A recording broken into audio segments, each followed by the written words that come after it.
O si Alan Peter Cayetano, mga kalyado ni Digong.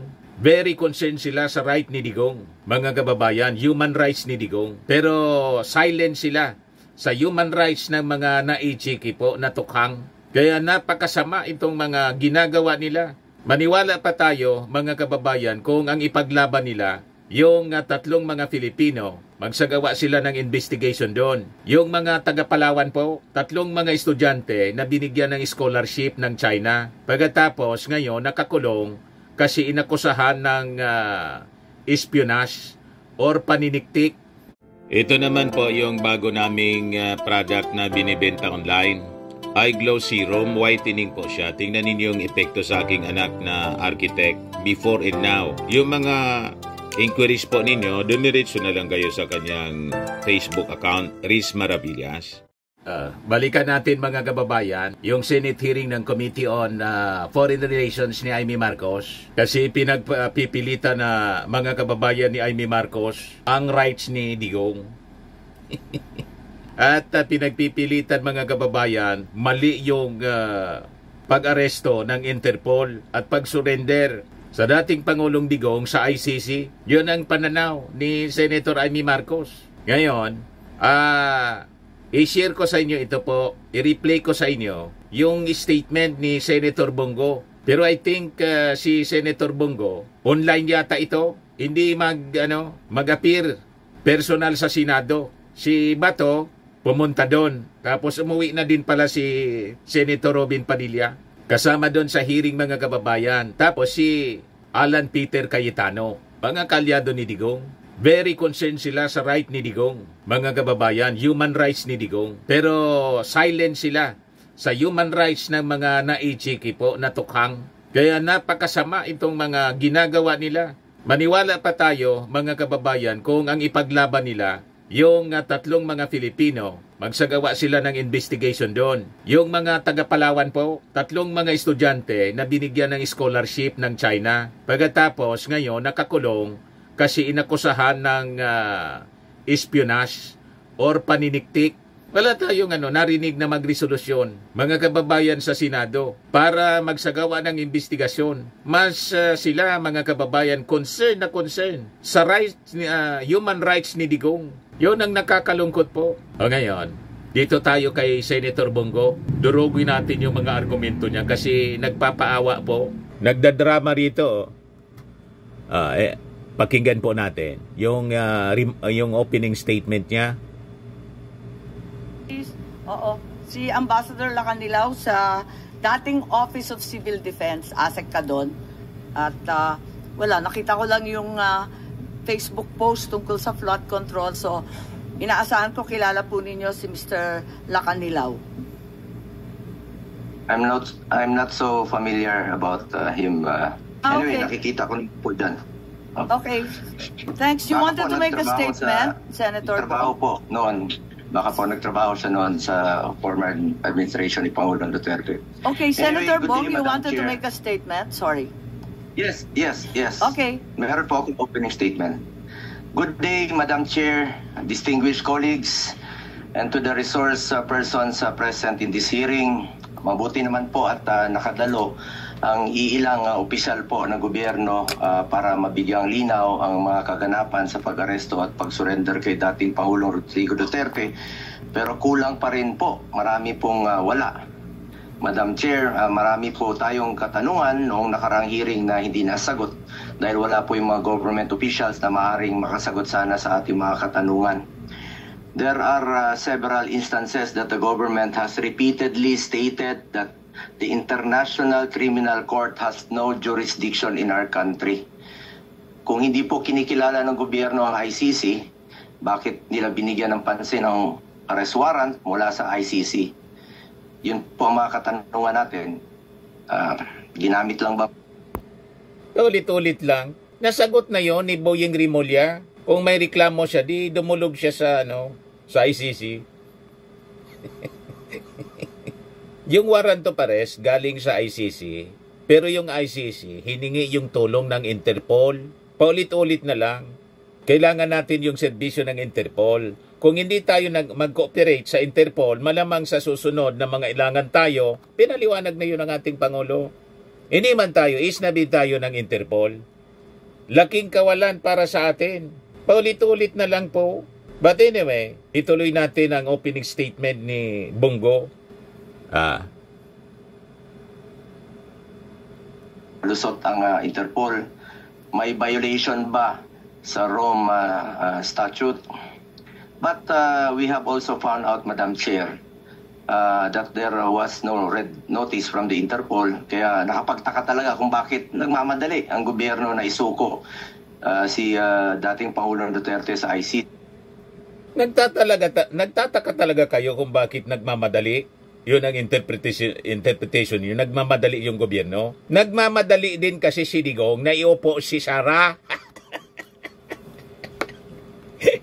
Malinaw yung mga maisog rallies ninyo. Unahan lang to. Inaunahan kayo.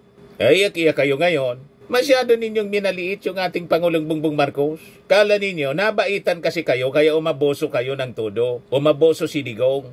Tanong ka pa kung bakit nagmamadali. Alangan mang ayaan lang. Wala kayong tigil sa yung grupo ninyo. Walang tigil sa panggugulo. Pinagmumura lahat ng uri ng masasamang salita. Binitawan ng dating Pangulong Digong labang kay President Bongbong Marcos. Tapos magtataka kayo kung bakit nagmamadali. Naunahan kayo, kaya masama yung loob ninyo. O di magreklamo kayo sa Supreme Court at saka sa ICC kung gusto ninyo. Isn't this a glaring violation of due process? Glaring the violation of due process.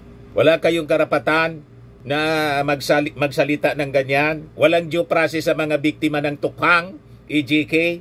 Tapos ngayon, ginagamit ninyo yung salitang due process, glaring violation. Buti nga't yung amo mo buhay pa. Thousands of ordinary Filipinos na natukhang, walang due process na ibinigay kayo. You see, may iya kayo, Bongo. Sobrang minadali.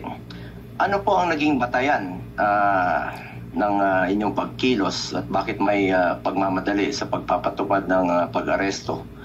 Ibinigay ninyo po si Tatay Digong sa loob lamang po ng 14 oras. Mas mabilis pa sa alas 4.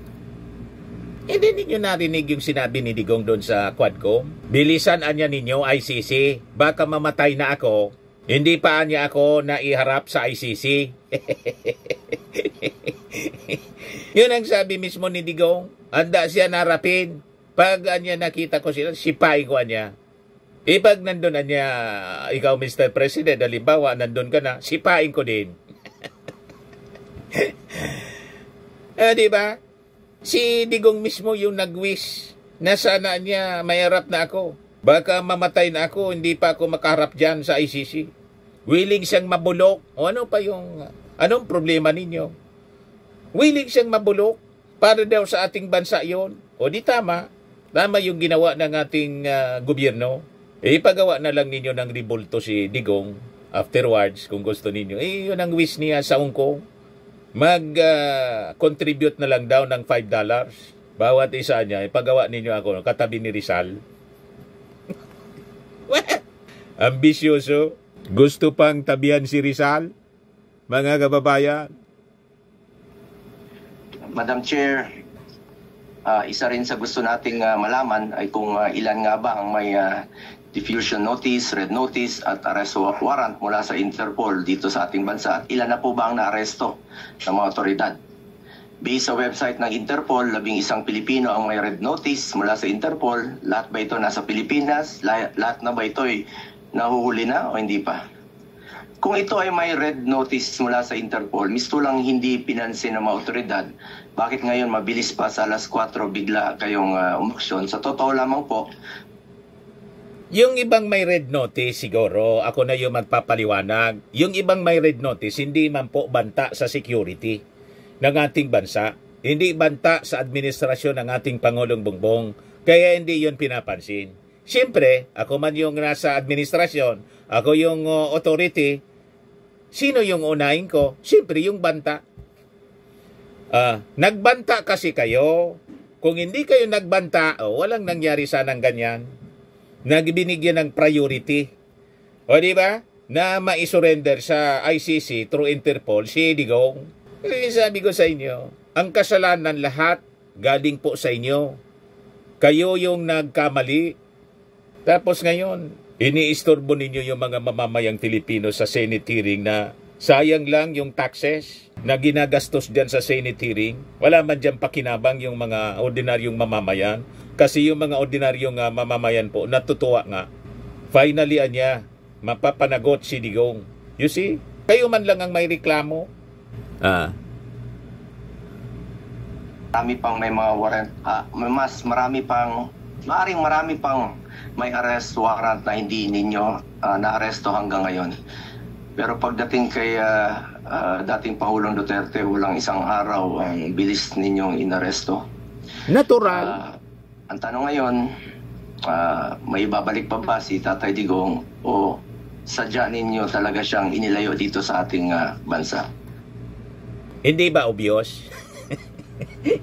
Tatanong ka pa, inilayo talaga para matuldukan ang gulo. Kung hindi siya ng gulo, hindi siya ilalayo dito. Trinato siyang maayos ng ating Pangulo. Tapos ngayon, magtatanong ka pa. Trinato kayong maayos.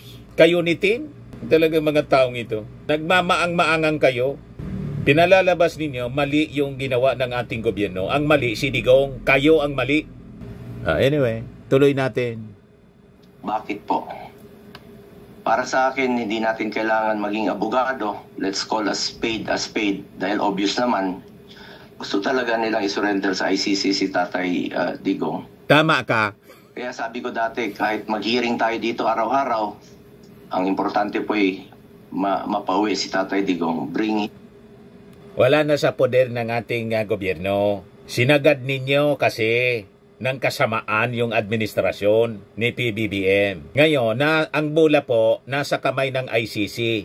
Tulungan ninyo si Digong na makalabas sa pamamagitan ng pag-present ng pinakang magaling na defense. Siguro ninyo na malakas ang defense ninyo or else wala na, lifetime na yan.